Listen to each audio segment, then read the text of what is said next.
Me and my friends are using a Ouija board for the first time. It keeps asking people to leave the room. The small section of the city that me and my friends live is generally known to be haunted. And even if you're not a believer in the supernatural, it's at least a bit eerie. I'm not going to dox myself by stating the location, but let's just say that creepy sightings and murders, deaths due to unexplainable circumstances are our bread and butter. For most people, this means you move away as soon as they can. For folks like me and my friends, who absolutely love all things spine-chilling, it generally makes for a pretty good time. Our Halloween parties are awesome. Most of our drinking nights have some sort of spooky game interlaced into them. And if you have literally nothing to do on a Friday night with your friends, you can always go on a tour of some of our haunted locales, graveyards, abandoned buildings, creepy forests, you name it. So, with that background established, let's cut back to tonight. Me and my closest 3 pals decided to try our hand at using a Ouija board. Were we going to be normal and try the Ouija board in one of our family attics? Nah, too basic. We instead decided to trek up together too. What I shit you not is an abandoned treehouse left in an elevated section of our city, surrounded by forests. What could go wrong, right? We climbed up to the treehouse, set down a spooky-themed rug, lit some candles, and brought out the Ouija board. Despite my pretty extensive resume of dealing with all things creepy, I'd never actually tried a Ouija board before, so I was really excited to see what would happen. We went into this excited to break every rule in the book. We weren't going to do a seance. We were going to ask whatever we want, and we didn't need to worry about being respectful to the spirit, etc. We figured if something interesting were to happen, it'd be more likely if we went in as carefree as possible. We sat in a circle around the Ouija board and got started, asking the simple question, is there a spirit with us? With all of our hands placed on the planchette. No real response. We fluttered the planchette in a few different directions, but we could tell we were kind of forcing it. We asked a few other questions. What is your name? When did you die? Etc. But nothing really came of it. After trying for the next half hour and not really getting anything in the form of a response, we decided that we probably didn't have any spooky luck tonight, and opted instead to share scary stories in the treehouse. We left the Ouija board out just in case we'd get luckier later in the night. Amidst a break in our storytelling where everyone was grabbing drinks and snacks from their bags, I decided to give the Ouija board another quick go. I placed my hand on the planchette alone and whispered the following question, will you please grace us with your presence tonight? Surprisingly, the planchette started moving. It's hard to explain, but you kind of know when something is moving on its own, versus you sort of subtly and subconsciously moving it with your hand to force an answer. This felt real. A tingle went up my spine. It was cool as hell. My hand was moved to the following letters. Yes. Awesome. I looked over to the group and told them that the Ouija board was working again. Excitedly, we all huddled around and placed our hands on the planchette. I followed up with another question. Where are you from? We sat there excitedly waiting for something. Instead, nothing. The planchette was still. The lack of any sort of external force with us was very, very obvious. Disappointing, but I had an idea I wanted to follow up with. I turned to my friend Kevin and asked him, do you want to try doing it solo? It worked for me. Kevin was confused, but he decided to give it a try. We all backed up to give him some space with the Ouija board. He placed his hand on the planchette and repeated my question. Where are you from? His expression changed to shock as his hand started moving with the planchette. He turned to all of us and mouthed, I'm not doing this. To which I excitedly mouthed back, I know. I pulled out a notepad and recorded the answer as the planchette went from letter to letter.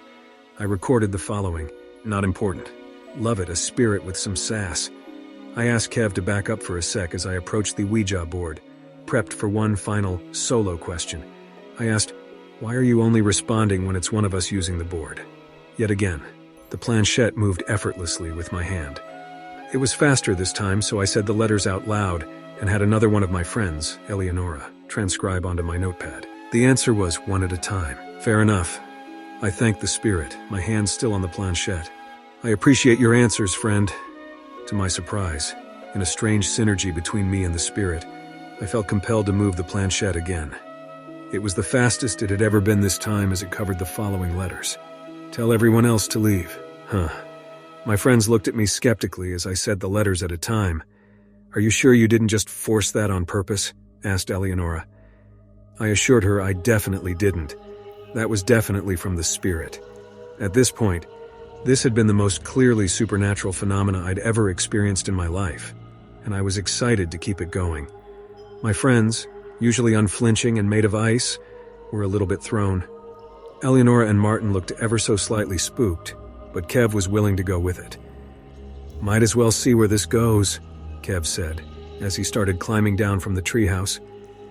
With a slight bit of hesitation, Eleonora and Martin followed suit. Sweet, an actually creepy night. I embraced the quiet amidst the lighting of the candles and the power of the Ouija board. I geared up for my next question. I wasn't going to hold back. "Spirit, how will I die?" I took a deep breath, waiting for some movement. "Slowly. Depends." Interesting answer, if not a bit underwhelming. I geared up for my follow-up. "Oh, come on, Spirit. What about something a bit more specific?" My hand moved with the planchette to the following letters. I tried hard to focus and connect the letters since I didn't have anyone to transcribe with me. "What is your name?" Weird.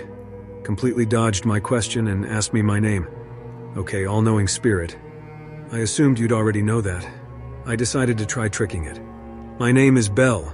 Movement from the planchette on the Ouija board. It took me to the letters. "Do not lie." Well played, spirit.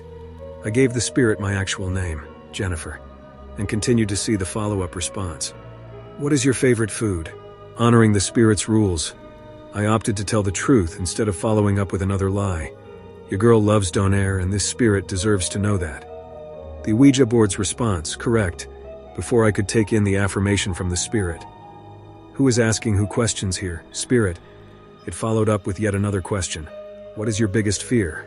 Do not lie. This question took me aback a bit. I wasn't really afraid of anything, or so I thought, so I struggled with it. It took me a few moments. I really thought of it. I kind of cringed at the answer, but it was my truth. Something horrible happening to my little brother. No movement from the Ouija board. Seconds turned into minutes as I kept my hand awkwardly placed on the planchette. Then finally, "Thank you. Send Eleonora." "Welp," I obliged. I thanked the spirit for its time and decided to climb down from the treehouse where my friends were waiting. I passed on the spirit's message and told Eleonora that it was her turn. "Martin." Kev and I spent what must have been 15 minutes standing outside the treehouse while Eleonora was up there. We'd pulled drinks out of our bags and were discussing my experience with the Ouija board so far. Both were incredibly surprised when I told them that the spirit was asking me questions. What kinds of questions? Generic stuff, like my name, favorite food, etc., I answered. Weird. Both Kev and Martin seemed a bit thrown off by it, but I was excited. We looked up at the treehouse as we heard the sounds of someone climbing down. Eleonora had finished her session. She looked traumatized. "How was it?" I asked her. "Weird. All it did was ask me questions." Questions like, Kevin asked her, my name, my favorite hobby, my biggest fear. That one took me a while to answer. Kev turned to me. "That is a little bit eerie," he said. I agreed. Didn't look like Eleonora was loving it either. But still, a spirit asking us questions, this had been one of the coolest, if not the coolest, paranormal experiences I'd ever experienced in my life. Eleonora turned to Martin. "It said that you were up next." It said Martin's session seemed longer than the others. We stood outside drinking, talking about the happenings so far, and pulling out the occasional snack. "That was a little bit traumatizing," said Eleonora. Kevin pointed to her, and then up to the treehouse. "Agreed. This is kind of messed up," he said. "Yeah, but that's the point," I responded. "We seek out spooky happenings all the time and we never get lucky. This is an actual legit supernatural experience. I feel like we have to take advantage of it. Even if it's asking us personal stuff, what does it want this info for?" Followed up Eleonora. I shrugged. While the biggest fear question was pretty weird, I didn't feel too worried that a spirit knew my favorite food was or what my name was. Our conversation was interrupted by the sound of someone climbing down from the treehouse. Martin had finished up his session. It felt like it had been 30 minutes. which topped the rest of our sessions. We bombarded Martin with questions as he reached the ground. He looked more shell-shocked than Eleonora did. "That was pretty ficked up," he started. "What did it ask you?" I asked enthusiastically. "My biggest fear," Martin responded. "It's weird, but it felt like it didn't like my answer to that one. It almost seemed annoyed." "Huh. So, was it just silent for a while after that?" I asked. "No, it asked me way more things after that. What the happiest moment of my life was, who I was the most jealous of, what my biggest life dream was, all that stuff. It was a lot of questions. Then, finally, it just wrapped up with thank you, and that was that." Martin turned to Kevin. "You're up next." Kevin turned to all of us. "Here goes nothing." He sighed and started climbing up to the treehouse. We watched him make his way to the top. For the first time in the evening, I had a knot in my stomach. Only 5 minutes had passed since Kevin first went up, but he was already climbing down. He was shaking his head as he made his way down the ladder into our group. "Fick that," said Kevin. "What happened?" we asked him. He just shook his head. "That sheet is dangerous. We need to get the fick out of here ASAP." I'd never seen Kevin like this. He was uncharacteristically shook. "You have to tell us more. What did it ask you? What did it say?" But Kevin ignored all of our questions. He started packing up his bag. "You guys can play with fire if you want, but I'm out of here." "I suggest you guys come too," he said. I watched as Martin and Eleonora started packing up as well. I had bad feelings throughout this whole thing. "I think we should leave," said Martin. "Guys, what the hell? Just 'cause it's unsettling doesn't mean we have to pack up. We can just hang out up there and do something else," I said back. "This doesn't feel right," said Eleonora. I watched them as they all took a few steps away from the treehouse and towards the forest. "You coming?" asked Kevin. I stood my ground. Kevin just shook his head and started heading out on his way. "Suit yourself." I had no idea what could have possibly happened up there that would have shook him this much. He had already started walking as Martin and Eleonora pleaded with me to come with them. I said no. Begrudgingly, they all left. You're probably wondering, wasn't I scared? Especially now that I was alone. The answer was yes, but something in my soul told me that I was up next. I'd spent my whole life waiting for something that was truly supernatural to happen. And now it was in front of me. With my fingers jittering, I climbed up to the treehouse as my friends departed. It took me a moment to pull together the bravery to put my hand on the planchette. The candles were still lit. The setting was just right. Finally, I spoke to the spirit again. "Why are you asking us all these questions?" "Nothing, for a few minutes." Then, my hand moved with the planchette, slower than usual. The answer to confirm my suspicions. "Confirm your suspicions of what?" Movement from the planchette on the Ouija board. "One of you is not who you say you are." "What are you talking about?" I heard blood-curdling shrieks coming from the forest outside the treehouse, like nothing I'd ever heard before. What the fick? The planchette was moving on its own now. I watched it go from letter to letter. "That is not Kevin. He's coming back for you. Run." And so I did. The small section of the city I live in is generally known to be haunted. I think I know why.